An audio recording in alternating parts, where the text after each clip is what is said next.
ಕೇವಲ 549 ರೂಪಾಯಿ ಕಟ್ಟಿದ್ರೆ ಸಾಕು 10 ಲಕ್ಷ ಅಪಘಾತ ವಿಮೆ ಸಿಗುವಂತಹ ಒಂದು ಯೋಜನೆ ಅಂಚೆ ಇಲಾಖೆಯಲ್ಲಿದೆ.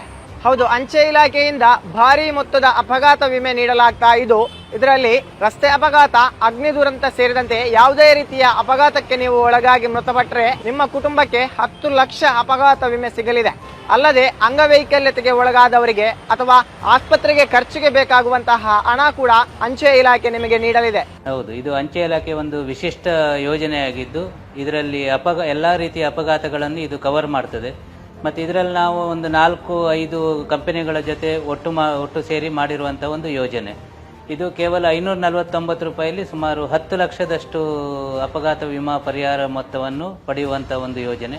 ಅದೇ ರೀತಿಯಲ್ಲಿ ಯಾರಾದರೂ ಹೆಚ್ಚಿನ ಅಮೌಂಟ್ಗೆ ಅವರು ಇನ್ಶೂರ್ ಮಾಡಿಕೊಳ್ಬೇಕು ಅಂದರೆ 749 ರೂಪಾಯಿ ಕೊಟ್ಟರೆ 15 ಲಕ್ಷದಷ್ಟು ಇವರಿಗೆ ಕವರೇಜ್ ಸಿಗ್ತದೆ. ಮತ್ತು ಇದರಲ್ಲಿ ಮೃತ್ಯು ಸಂಭವಿಸಿದಲ್ಲಿ 10 ಲಕ್ಷ ಮತ್ತು 15 ಲಕ್ಷಗಳ ಒಂದು ಪರಿಹಾರ ಮೊತ್ತವನ್ನು ಅವರ ನಾಮಿನಿಯವರು ಪಡಿತಾರೆ. ಸೊ ಅದೇ ರೀತಿಯಲ್ಲಿ ಯಾರಿಗಾದರೂ ಶಾಶ್ವತ ಅಂಗವೈಕಲ್ಯತೆ ಆದರೆ ಅಥವಾ ಶಾಶ್ವತ ಭಾಗಶಃ ಅಂಗವೈಕಲ್ಯತೆ ಆದರೆ ಅದರಲ್ಲೂ ಕೂಡ ಸೇಮ್ ಅಮೌಂಟ್ ಅಂದರೆ 10 ಲಕ್ಷ ಮತ್ತು 15 ಲಕ್ಷದಷ್ಟು ಪಡೆಯುವ ಒಂದು ಅವಕಾಶ ಇದೆ. ಮತ್ತು ಯಾರಾದರೂ ಒಬ್ಬರು ಸಣ್ಣ ಪುಟ್ಟ ಅಪಘಾತ ಆಗಿ ಅವರು ಹಾಸ್ಪಿಟಲೈಸ್ ಆದರೆ ಅದರಲ್ಲಿ ಔಟ್ ಪೇಷಂಟ್ ಆಗಿ ಅವರು ಟ್ರೀಟ್ಮೆಂಟ್ ತಗೊಂಡ್ರೆ 30,000ದವರೆಗೆ ಅವರು ಪರಿಹಾರವನ್ನು ಪಡೆಯುವ ಅವಕಾಶ ಇದೆ. ಅವರು ಅದಕ್ಕೆ ಒರಿಜಿನಲ್ ಬಿಲ್ಲನ್ನು ಪ್ರೊಡ್ಯೂಸ್ ಮಾಡಬೇಕಾಗ್ತದೆ. ಅದೇ ರೀತಿಯಲ್ಲಿ ಇನ್ಪೇಷಂಟ್ ಆಗಿ ಯಾರಾದರೂ ಅಡ್ಮಿಟ್ ಆದರೆ ಅದಕ್ಕೆ 60,000ದವರೆಗೆ ಪಡೆಯುವ ಒಂದು ಅವಕಾಶ ಇದೆ. ಮತ್ತು ಇದರಲ್ಲಿ ಏನು ಹೇಳಿದರೆ 10 ಲಕ್ಷ ಮತ್ತು 15 ಲಕ್ಷ ನಾನು ಹೇಳಿದೆ. ಅದೇ ರೀತಿಯಲ್ಲಿ ಆ ಒಂದು ಮೃತ್ಯು ಸಂಭವಿಸಿದಲ್ಲಿ ಅವರ ಮಕ್ಕಳು ಯಾವುದಾದ್ರೂ ಶಾಲೆಯಲ್ಲಿ ಕಲಿತಾ ಇದ್ದರೆ 2 ಮಕ್ಕಳವರೆಗೆ ಸುಮಾರು 1 ಲಕ್ಷ ರೂಪಾಯಿಯಷ್ಟು ಅವರ ಒಂದು ಶಿಕ್ಷಣಕ್ಕೆ ಒಂದು ವಿಶೇಷವಾದ ಪರಿಹಾರ 10 ಲಕ್ಷ ಮತ್ತು 15 ಲಕ್ಷದ ಮೇಲೆ ಕೂಡ ಕೊಡ್ತಾರೆ. ಇದಕ್ಕೂ ಅವರು ತಮ್ಮ ಶಾಲೆಯ ಒಂದು ಪಾವತಿ ರಸೀತಿಗಳನ್ನು ನೀಡಿದಲ್ಲಿ ಈ ಪರಿಹಾರವನ್ನು ಪಡೆಯುವ ಒಂದು ಅವಕಾಶ ಇದೆ. ಅದೇ ರೀತಿಯಲ್ಲಿ ಮೃತ್ಯು ಸಂಭವಿಸಿದಲ್ಲಿ ಆಂಬ್ಯುಲೆನ್ಸ್ ಚಾರ್ಜಸ್ ಕೂಡ ಸುಮಾರು 5,000ದವರೆಗೆ ಈ ಒಂದು ಪಾಲಿಸಿಯಲ್ಲಿ ಪಡೆಯುವ ಒಂದು ಸೌಲಭ್ಯ ಈ 2 ಪಾಲಿಸಿಯಲ್ಲಿ ಇವೆ.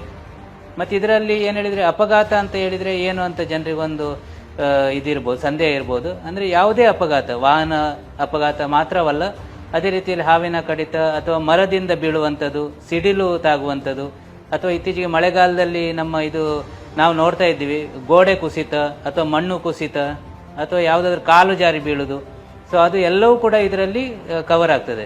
ಇದು ಮಾತ್ರ ಅಲ್ಲ, ಈವನ್ ಸ್ಪೋರ್ಟ್ಸ್ ರಿಲೇಟೆಡ್ ಅಂದರೆ ಯಾರಾದರೂ ಕ್ರೀಡಾ ಇದರಲ್ಲಿ ಯಾರಾದರೂ ಗಾಯಗೊಂಡಲ್ಲಿ ಅದರಲ್ಲೂ ಕೂಡ ಒಂದು ಪರಿಹಾರ ಪಡೆಯುವ ಒಂದು ಅವಕಾಶ ಇದೆ.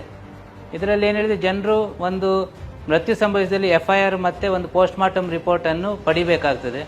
ಅಂದರೆ ಸಾಮಾನ್ಯವಾಗಿ ಕೆಲವರು ನಮ್ಮವರು ತೀರಿ ಹೋಗುವಾಗ ಅದರದ್ದು ಬೇಡ ಪೋಸ್ಟ್ಮಾರ್ಟಮ್ ಅಂತ ಹೇಳ್ತಾರೆ. ಬಟ್ ಈ ಒಂದು ಸೌಲಭ್ಯದಲ್ಲಿ ನಾವು ಪರಿಹಾರ ಪಡಿಬೇಕಾದ್ರೆ FIR ಮತ್ತು ಪೋಸ್ಟ್ಮಾರ್ಟಮ್ ಎರಡೂ ಕೂಡ ಅವಶ್ಯಕತೆ ಇರ್ತದೆ. ಮತ್ತು ಇತರ ಪರಿಹಾರ ಪಡೀಲಿಕ್ಕೆ ಒಂದು FIRನ ಒಂದು ಕಾಪಿಯನ್ನು ಇಟ್ಟು ಇವರು ಕ್ಲೇಮ್ ಮಾಡ್ಬೋದು. ಮತ್ತು ಮಂಗಳೂರಿನ ಒಂದು ವಿಶೇಷತೆ ಏನು ಹೇಳಿದರೆ, ಮಂಗಳೂರು ಯಾವಾಗಲೂ ಈ ಒಂದು ಅಪಘಾತ ವಿಮೆಯಲ್ಲಿ ಮುಂದೆ ಇರುವಂಥ ಒಂದು ಅಂಚೆ ವಿಭಾಗ. ಈ ಸಾರಿ ಕೂಡ ಏಪ್ರಿಲ್ ನಂತರ ಸುಮಾರು ಒಂದು 5,500 ಜನ ಈ ಯೋಜನೆಯಲ್ಲಿ ನೋಂದಣಿಗೊಂಡಿದ್ದಾರೆ. ಮತ್ತು ಇತ್ತೀಚೆಗೆ ನಾವೊಂದು ಅಡ್ಯಾರ್ ಗಾರ್ಡನಲ್ಲಿ ಒಂದು ಪಟ್ಲ ಸಂಭ್ರಮದಲ್ಲಿ 2,000ದಷ್ಟು ಯಕ್ಷಗಾನ ಕಲಾವಿದರನ್ನು ಕೂಡ ಇದರಲ್ಲಿ ನಾವು ನೋಂದಾವಣೆ ಮಾಡಿಕೊಂಡಿದ್ದೇವೆ. ಮತ್ತು ಇದೇ ರೀತಿಯಲ್ಲಿ ಪ್ರತಿಯೊಂದು ಆದಿತ್ಯವಾರ ನಾವೊಂದು ಅಂಚೆ ಜನ ಸಂಪರ್ಕ ಅಭಿಯಾನ ಮಾಡ್ತೀವಿ. ಸೊ ಅದರಲ್ಲೂ ಕೂಡ ಈ ಒಂದು ಅಪಘಾತ ವಿಮೆ ಪಾಲಿಸಿಯನ್ನು ಪಡೆಯುವಂಥ ಅವಕಾಶ ಸಾರ್ವಜನಿಕರಿಗೆ ಇದೆ. ಇದರಲ್ಲಿ 18ರಿಂದ 65 ವರ್ಷದ ಒಳಗಿನ ಯಾರು ಕೂಡ ಈ ಒಂದು ಪಾಲಿಸಿಯನ್ನು ಪಡಿಬೋದು. ಮತ್ತು ಇದಕ್ಕೊಂದು IPPB ಖಾತೆಯನ್ನು ಹೊಂದಬೇಕಾಗ್ತದೆ. ಸೊ ಆ IPPB ಖಾತೆಯನ್ನು ಕೂಡ ನಮ್ಮ ಸಿಬ್ಬಂದಿಗಳೇ ತೆರೆದುಕೊಡ್ತಾರೆ.